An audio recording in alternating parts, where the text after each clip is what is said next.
Oh, I thought it's the funniest thing I've seen so far this year. It's absolutely hilarious, and it exposes kind of this grifter culture and industry that is suddenly propped up. Maybe not suddenly propped up. We've always had race hustlers that have been, hustling the game, trying to grift off of people's, victimhood, feelings of victimhood or white guilt or whatever.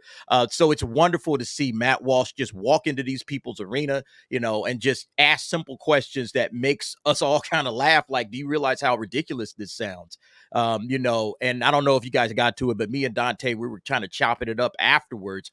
And we were like, this thing is like legitimately a crazy money making industry. How much money Matt Walsh had to pay these people to just come in and talk to him. And these guys are all making money off of, victimization, hurt feelings, whatever you want to call it. It's absolutely ridiculous. So I was blown away, but, we all kind of knew it, but it's just amazing when you see it just get exposed in this kind of straightforward manner. And then just how ridiculous all of it is. It was one of the funniest things I've ever seen. I laughed the entire film. I've seen this movie twice. Both times I laughed hysterically because the first time you don't know what jokes are coming, but then even when you do know the jokes are coming, it's still hilarious when you see, and then I saw it with a bigger audience than the one that we initially saw it with. I saw it with a pretty sizable crowd, and everybody's just laughing. Everybody's having a great time with this film. So yeah, I think it's a 9 out of 10 for me. One of the better, films I've seen so far this year. Absolutely had a blast. I feel like my biggest takeaway from this movie was that racism is a big business.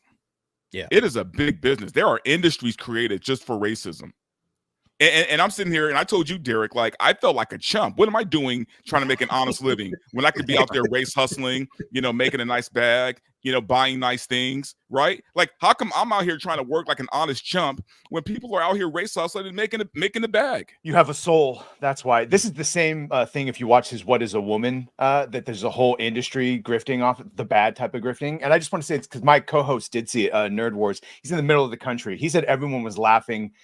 I guess we forget that even though if you're on the left or right coast or like super keyed into online, a lot of people don't hear all this DEI talk, and like we're a little bit desensitized. So when everyday people get told plainly what these people actually think, like Alan counting as a white man, counting because he's Asian, like you count as me in the DEI checkboxes. Sorry. So when you tell an ordinary person that, they have the reactions we're seeing. It's just like, what? And yet somehow it's a whole industry and they get paid to do this.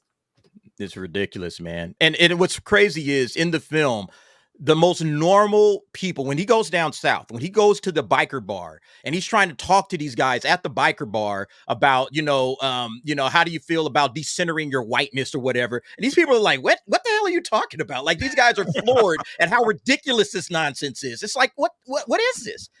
And the black Guyanese, I guess he was a car repair guy or something, at the garage. He's just like, nah, just treat people like they're regular people, if I cut you, you're going to bleed the same blood I bleed. So, I'm not worried about any of that nonsense. And that's what the rest of the world feels like.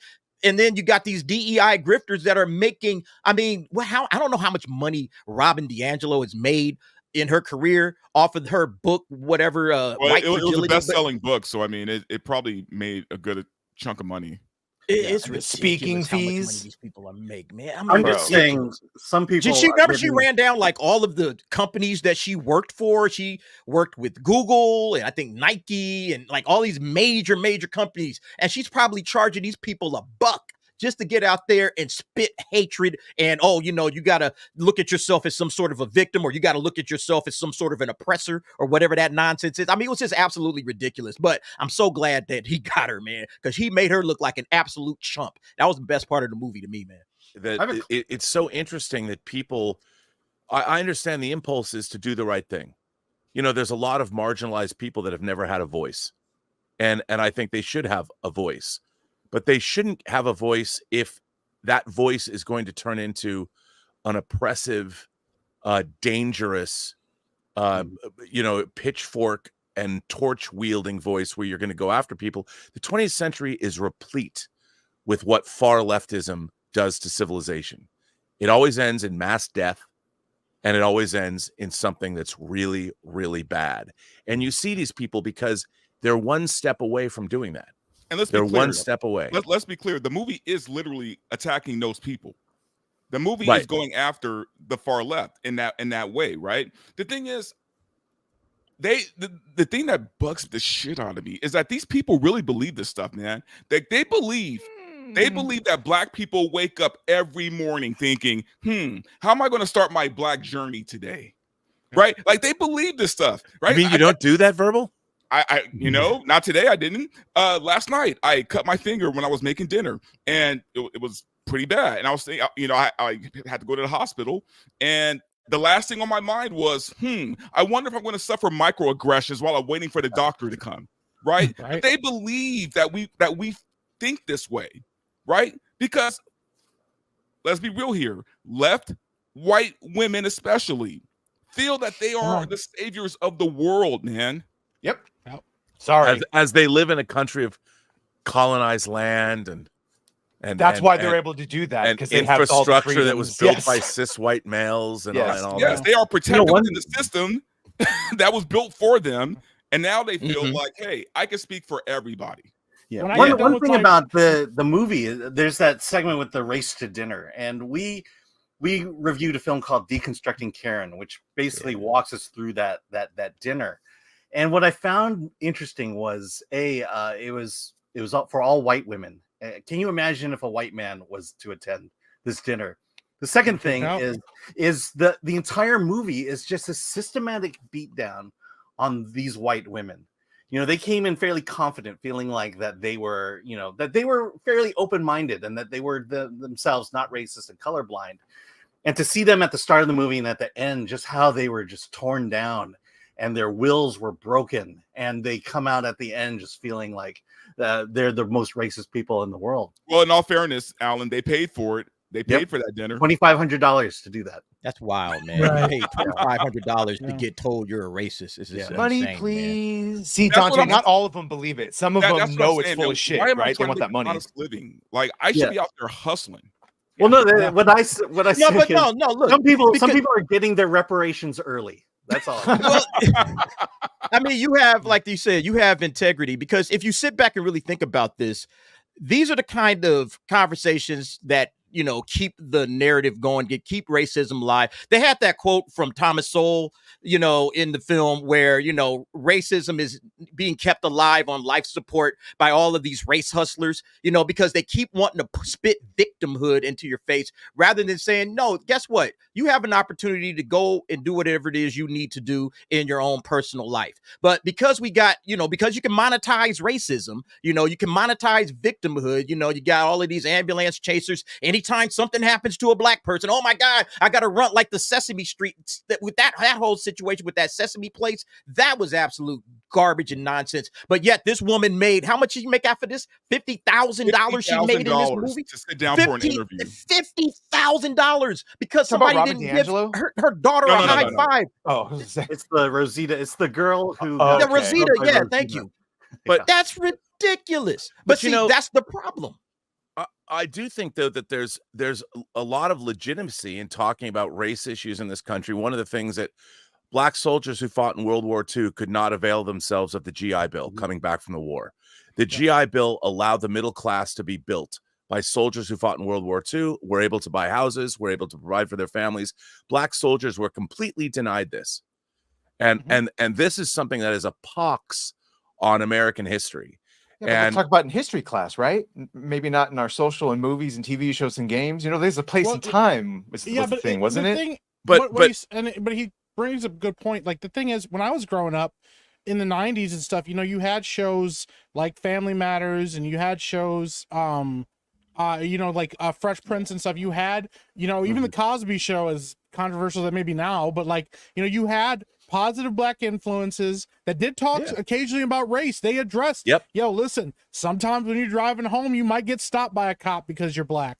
Like, that's just the reality of it. Sometimes you have to hold yourself to a higher standard because you have darker skin. There were things like that, like empowering conversations about, if you're going to conduct yourself a certain way in the world, realize there are some biases and there are some harsh realities to the way things are, but that's okay because you can overcome it. Nowadays, it's, well, the whole world is out to get you and everything's bad and there's no hope for you. So you might as well just take this handout from these rich white women because they feel bad about it. And that's the thing, you know? That's such a great point. That's because, like you just said, go back even to the 70s. You had a show like All in the Family, Archie Bunker, the most racist guy on TV. But then you had spin-off shows. You know, had like the Jeffersons, or you had something like Sanford and Son and Good Times and all these things.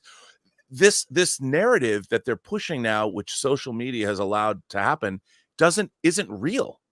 It's something like you just pointed out. We were having media representation for decades that delved into even the Golden Girls talked about things like Judaism and anti-Semitism. I mean, you had we've been seeing this for decades, and all of a sudden in 2012, when smartphone technology filtered down to everybody, suddenly the world is burning and everybody's oppressed, and oh my God, kids are killing themselves over gender identity and all this. It's just the facts don't bear it out. No. Can I play this clip? Because I think it's please, Alan. Okay, so this is in promotion of Am I Racist? Matt Walsh is speaking to Ben Qualler from the Free Press, and I found this part of the interview most interesting. I feel like this. I don't know. This is my theory. Since of course you've asked that. What is your theory? My theory is that gay rights organizations won their battles, and yet still had a lot of funding. All of these people wanted to keep their jobs. It seemed like, well, we really have to focus on transgender equality, trans rights, because in reality, there are, there's a very small population that actually experiences gender dysphoria. The definition of trans had to be expanded such that you have all of these other categories of people that are not in any way what we used to think about as transsexual or transgender, if you like. Yeah, I think there's a lot of truth to that, and we also find that in the race world. That's something we kind of run into in Am I Racist? That it's a similar sort of thing, that the racial civil rights fight ended decades ago. I mean, black people have all the same legal rights in this country that white people do. Arguably have more when you factor in things like affirmative action. By all rights, that fight is over. Like, everyone has equal rights. And it doesn't mean that there are still problems in the black community, obviously, that could be talked about, but it's not a question of rights. And yet you have these activist groups that can't take that answer, because that means they have no reason to exist anymore. And as you said, all the funding and everything dries up. So you got to keep, looking for problems. I also think that. Okay. Basically. Thoughts? Yeah, that's really interesting. So you got to keep the organization. For the organization to survive, you have to continue to find problems.